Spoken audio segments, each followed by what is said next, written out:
Katika haki ambayo mwanadamu amepatia, wamepewa na Allah, ni haki ya kumiliki.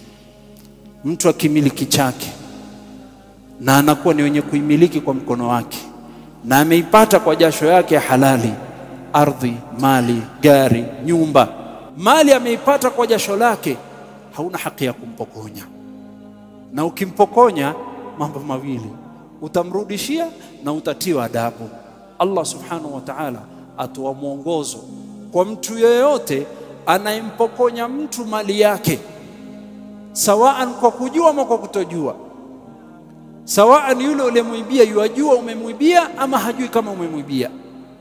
Allah asema, wasariqu wasariqatu faqta'u aydiyahuma jazaan bima kasaba nakalan min Allah.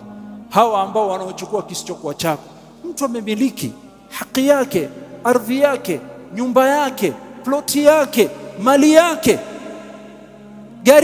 gari lake, waja kumpokonya au waja kumibia. Wewe ni nani kumpokonya mtu kile anachokimiliki kwa halali?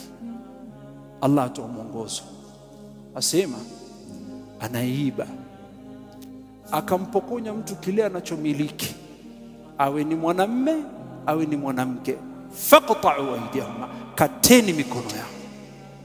Na hiyo mali atarudisha na mkono atakatwa, ili siku nyingine asiwahi kuiba. Akitembea kila mtu aona hana mikono, atajua huyu najichunga na mali yangu, asikaribie.